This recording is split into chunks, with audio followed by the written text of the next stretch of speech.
Alright, hello and welcome back, book besties. My name is Lauren, if I am a new face to you. And today I wanted to dive into my April reading wrap up with all of the books that I read in April, my quick thoughts on them, and if you will possibly like them too. I'm also going to be sharing how many books I read total, the pages, and what genres. So get ready for a little bit of nerdy graphs, okay? All right, so let's just dive straight into it and get into the fun stats that I have for April. So I'm gonna have some graphs to go along with this because I thought it was slightly interesting. So April was a pretty packed month for me. Somehow, I do not know how, I was able to finish 15 books this month. Like, I don't know how. So if you're wondering, I am filming this on April 30th, so literally the evening of the very last day. And I did just finish a book like an hour ago. It's just a bit crazy. Anyways, so 15 books, which totaled to 3,700 pages, just a smidge over, but 3,700 pages, not including audiobooks, obviously. So I listened to a total of 4 audiobooks, read 6 physical books, and I read 5 ebooks on my Kindle. As for genres, it's a pretty normal mix for me, nothing crazy or out of the ordinary. I read 7 thrillers, 4 contemporary romances, 2 magical realism books, 1 dystopian, and 1 romantasy book. All right, now that that housekeeping is all taken care of, let's go ahead and get into the books and some quick reviews of them, why don't we? The first book that I read in April was The Hemlock Queen by Hannah F. Whitten. And thank you to Orbit Books for allowing me to be an early reader of The Hemlock Queen. This book came out on April 9th. And I am rating this one 4 out of 5 stars. It is the sequel to The Foxglove King. And I reread that one at the end of March so that I would be ready to go into this one. And I thought it was a duology once again, but no, it is a trilogy. So we have one more book to finish out the series. In the sequel to The Foxglove King, we are thrown back into the world where dark magic reigns and new alliances are forming in all of our characters' lives. So Bastian, Lore, Gabe, and then we also have Eleanor, or Ellie, Allie, and then also Marcus. I think that's his name. So we follow Lore as she steps into her role as the Hemlock Queen at Bastian's side, and all of these ancient forces are starting to wake up, and there's turmoil on the border with a war threatening to start at any moment. It's a blend of captivating lore and complex character dynamics. The third book in the trilogy does not have a release date yet, but from what I could find, it says that it will be released later this year in 2024. So fingers crossed. I really hope to get my hands on this one by the end of the year. The second book I read in April was Pretty Girls by Karen Slaughter. This was a really well done audiobook. The narration was great, the voice actors were great, and there were multiple characters, so it switched between the 2 main sisters. And also something else to note about this audiobook is that it was longer in length, and that's why I chose it. I had a really long road trip coming up, and that's what I was planning on listening to. That's kind of uncommon in thriller audiobooks specifically. I don't know why. They're usually only about 8 hours long, and then if you kind of like speed it up, it drops down to like 7 hours. So this one really is the bang for your buck if you're getting it on Audible, because I think it took me 13 or 14 hours to get through, maybe 15. I don't quite know. It was really worth it. So I'm rating this one 4 out of 5 stars. So in this book, we are going into the lives of 2 sisters who live in Atlanta, Georgia now, and they're bound together by the tragedy of their oldest sister going missing. She disappeared from the UGA campus in Athens 20 years prior to this story taking place. And suddenly another girl goes missing, and this is where we pick up on that story. The circumstances are quite eerily the same, and the sisters are drawn back together after one of the women loses her husband because he's stabbed in an alleyway. So these 2 sisters are forced to confront some really dark family secrets that start to come unearthed, the more they start to pick at the cracks of the stories that they're told and uncover more and more clues to what actually happened to their oldest sister. So this was my first time reading a book by Karin Slaughter, but I can say it was really well done and it was a really good psychological suspense thriller. The third book I read in April was Snow Globe by Soo-young Park, and I have the physical copy right here. Here it is, and I want to show you kind of the pride and glory of it. Bam. And then the back, and then bam. And I did annotate this one. Also, I am rating Snow Globe 4 out of 5 stars. It is a YA dystopian.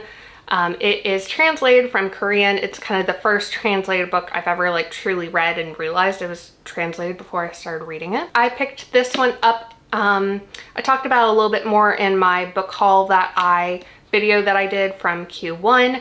I picked it up in a bookstore in Nashville, but it's a really special copy that way. So the story is set in the domed city of Snow Globe during kind of post-apocalyptic, after the climate situation turned really bad and everything has turned into a frozen tundra. And Snow Globe is kind of one of the last warm refuges that exist in the entire world. The residents of Snow Globe live in luxury, just vast, vast luxury. And in exchange for that, their lives are broadcast in a form of reality TV to all of those who live in towns outside of Snow Globe and have to work for the power plant for the most part to survive. So Shabam, she lives outside of Snow Globe, but ever since she can remember, she's been captivated by the concept of Snow Globe, and specifically one actress in it who is Go Harry. One day she is given the opportunity of a lifetime, which is to replace Go Harry, who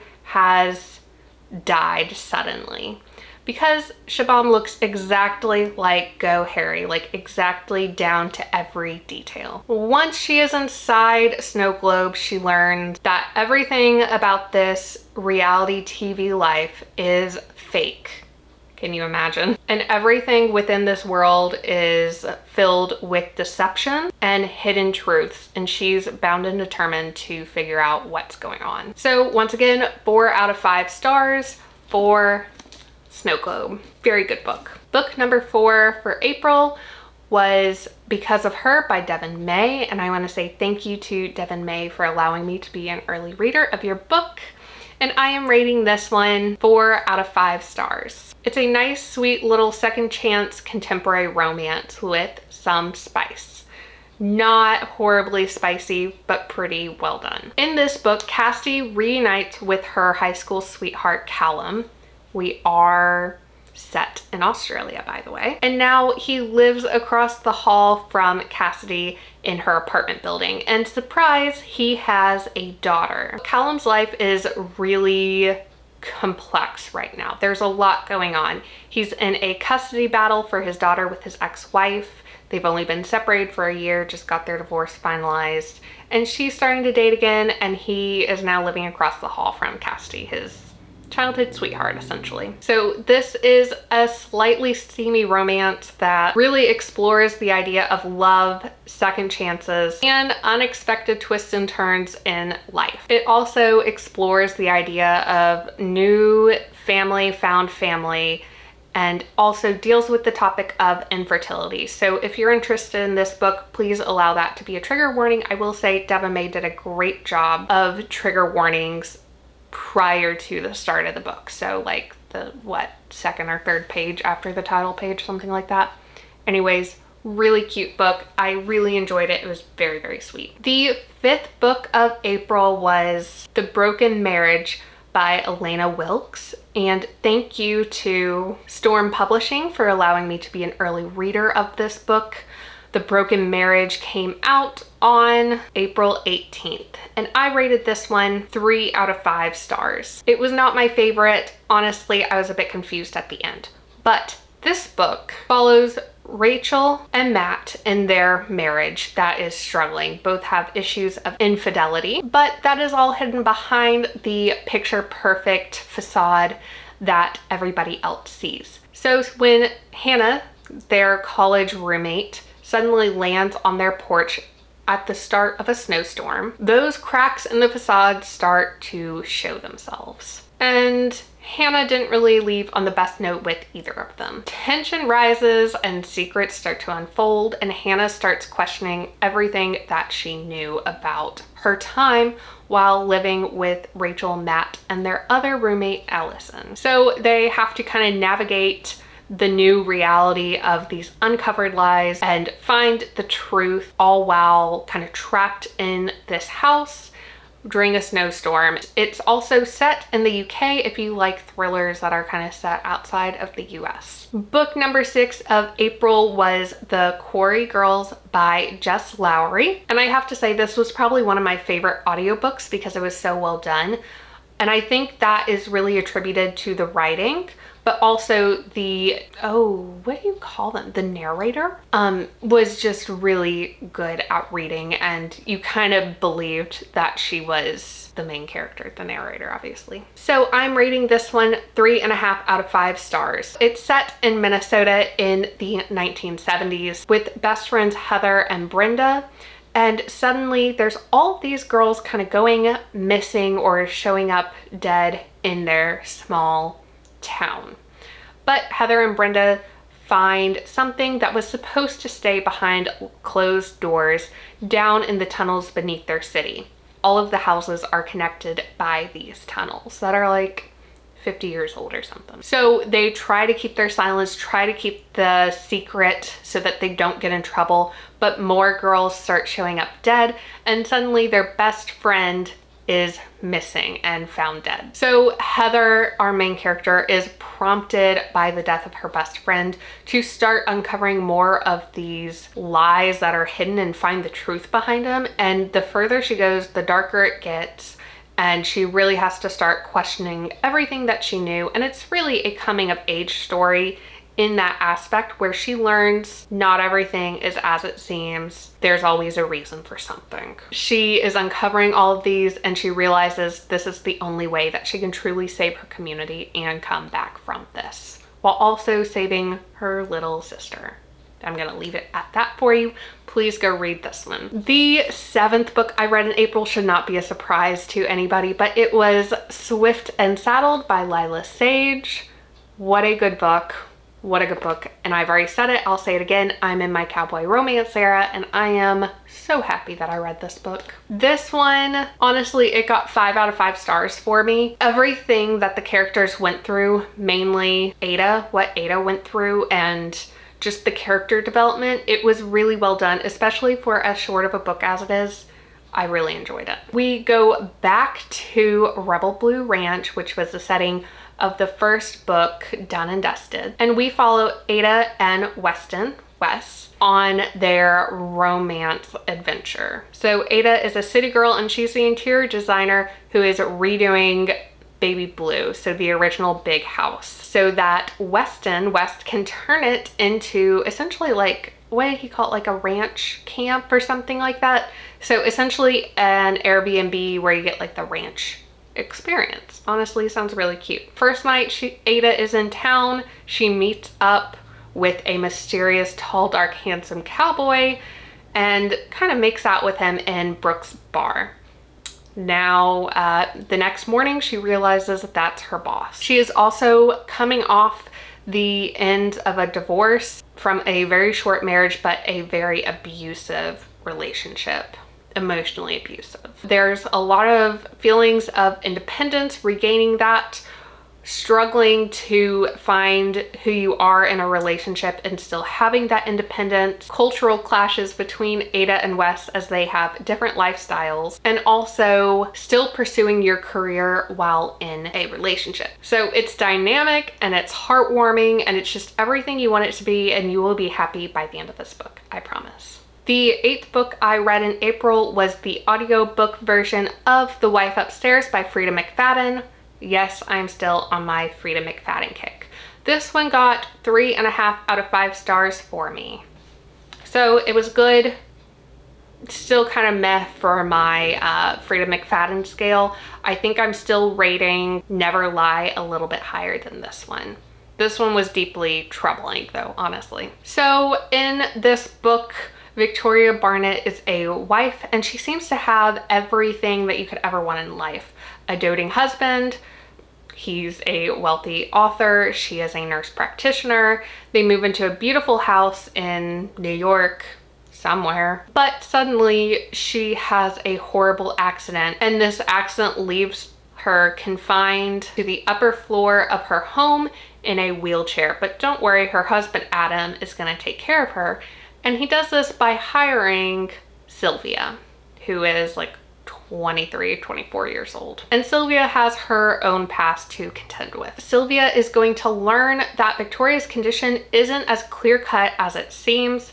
There's some oddities that are happening, and a lot of questions start to come about, especially when Victoria points her towards her diary, and that starts to reveal a lot of deception on Adam's part. So she starts to dig deeper, and before long, we cannot trust anything from anyone in the entire book. So good. There were twists and turns the entire time, and usually I don't continue to listen to audiobooks after I arrive at work. I'm just like, boop, turn it off.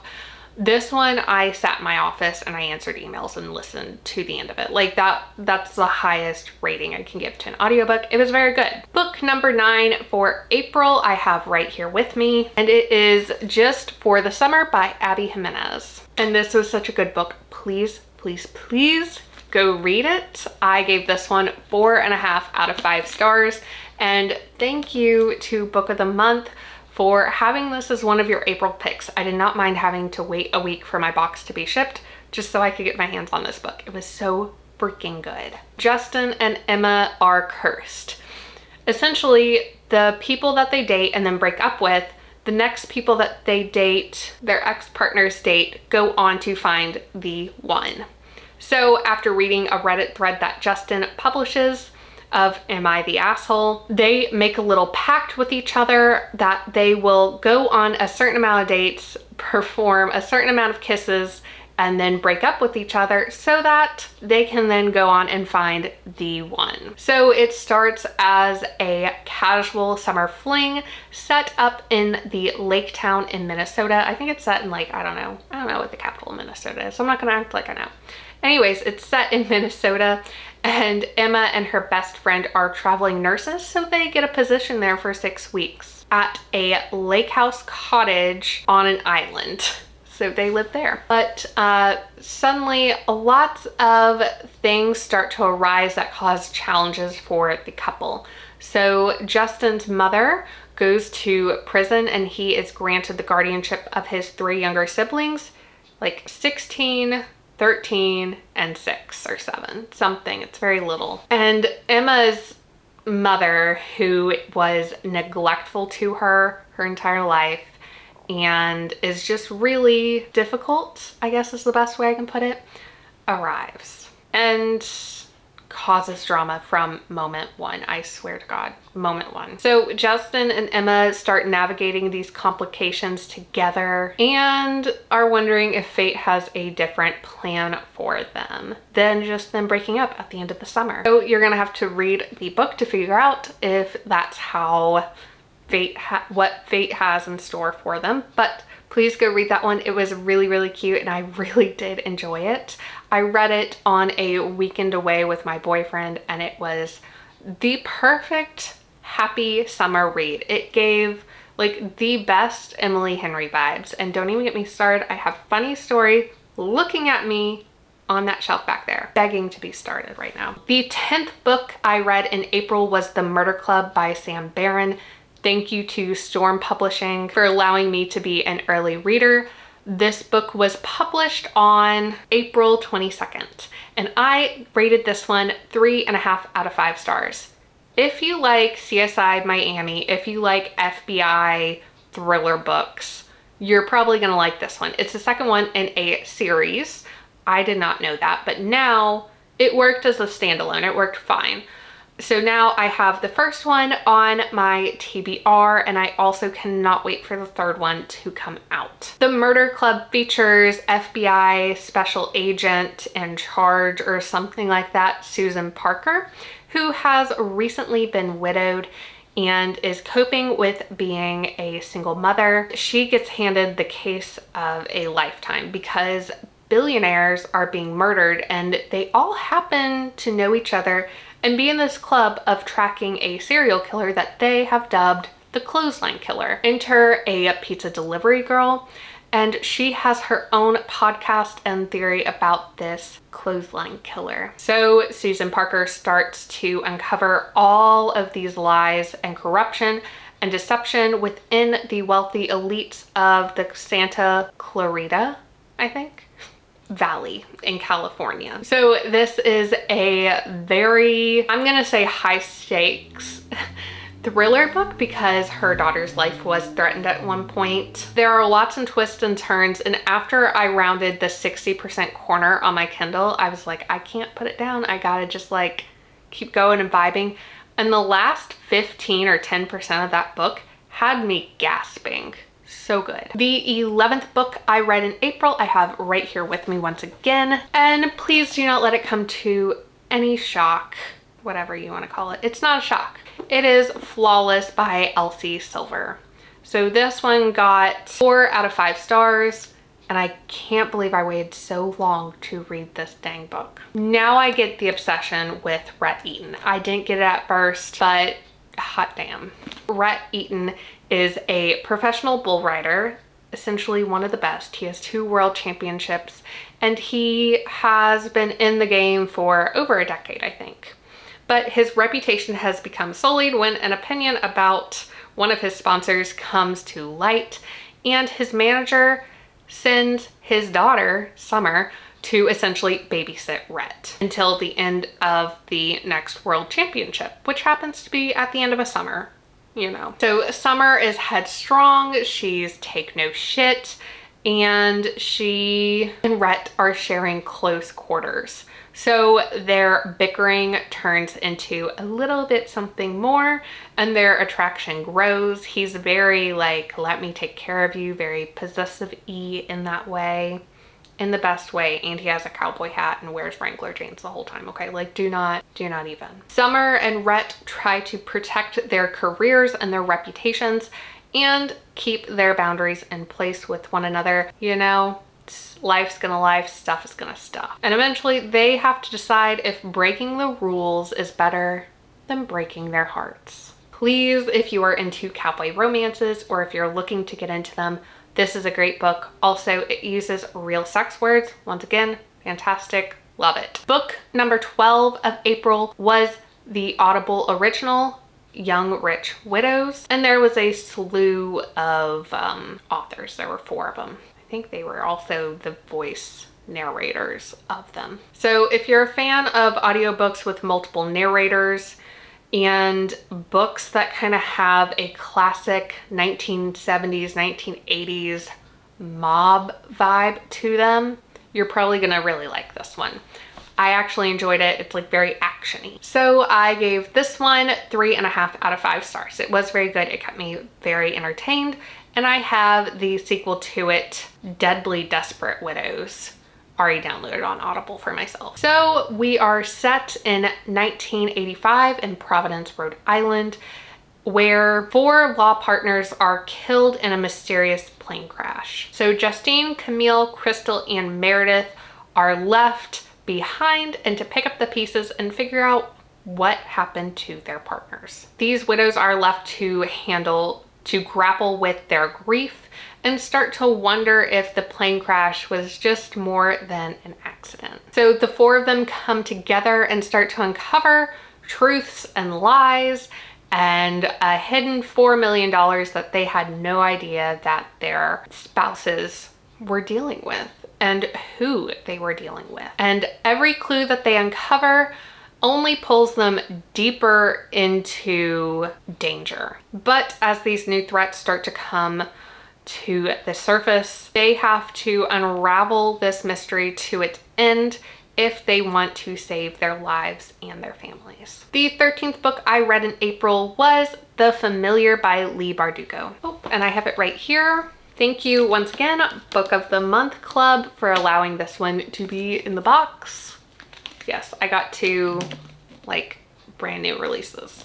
This was so good. It was good in a different way. So it's a historical fiction, but I classified it as a magical realism book. And I'm rating this one 4 out of 5 stars. Set in the Spanish Golden Age, Lucia is a scullion for a very poor and down on their luck household.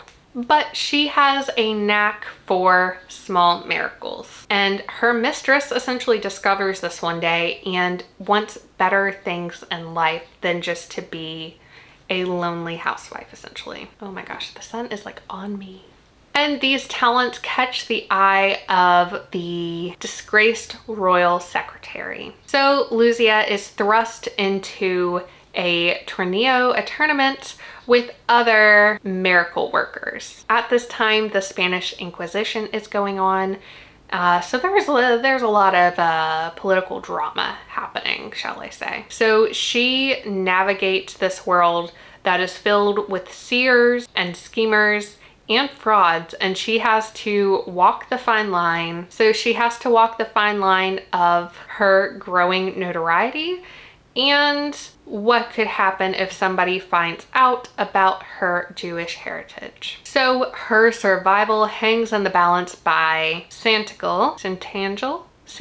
That's how I said it the whole time. I'm so sorry. I'm so sorry. He happens to be an immortal with a lot of secrets of his own.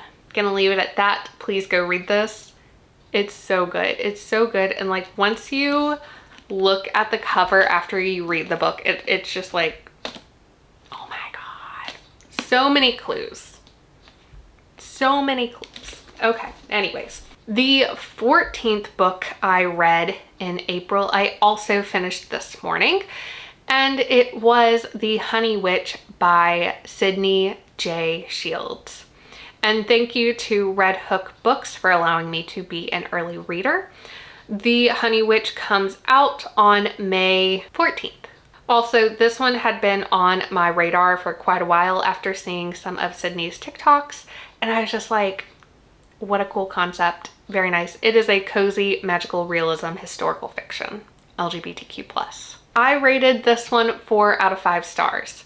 So we follow 21-year-old Marigold, who is destined to become the next Honey Witch and take her grandmother's place after her mother, due to a family curse, chose her soulmate, love, over her powers of being a witch. But Marigold's resolve of coming to peace with this curse is tested when Lottie enters her life. Lottie is skeptical of magic and challenges Marigold to prove the reality of her magic, and also challenging Marigold's feelings about the curse and causing unexpected feelings. The darker forces of the Ash Witch start to threaten Marigold's island that she is bound to protect as the Honey Witch. And before long, Marigold must fight for everything that she knows, including her life, her home, her magic, also the possibility of a love that is willing to defy a curse. Fantastic book.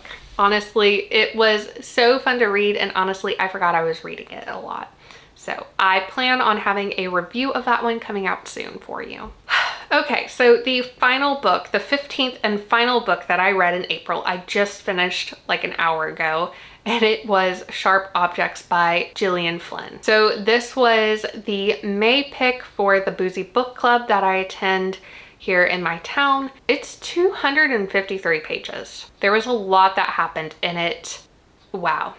Yeah, that's all I can say. In Sharp Objects, Camille is fresh out of a psychiatric hospital and is given the job of going down to her hometown in Missouri to report on the interesting cases that have been happening there.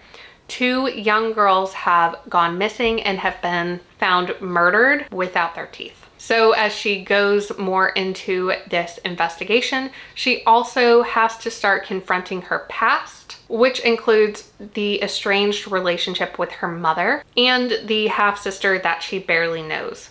Also, she has to deal with the grief of her other half-sister who died a while ago, nearly 20 years prior. And she starts to find some strange parallels between herself and the two victims. So Camille has to start piecing together her past to survive her present and finally uncover the truth behind the killings and face that reality. I'm gonna leave it at that. It was a lot of a book. I'm gonna be honest. There's a lot of self-harm. I'm not gonna say anything, but please be aware that there are a lot of mental illnesses talked about in this book.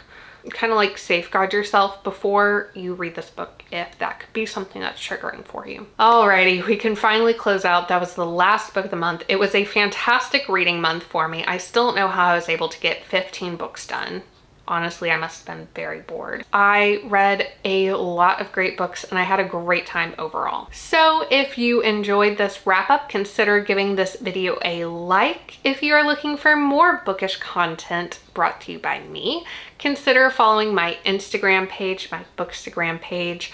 I post on there a few times a week with just some updates, reviews, thoughts, new books I've bought, anything that I kind of vibe with. So you get a sneak peek here. And don't forget to subscribe to my channel. I post a new video every Friday and you do not want to miss out. So subscribe to ensure that you are always staying up to date on my videos. And thank you so much for watching. Let me know in the comments below if you read any of these books, if any of these books are now on your TBR, and your thoughts on any of these books. So I will see you guys next time. Bye.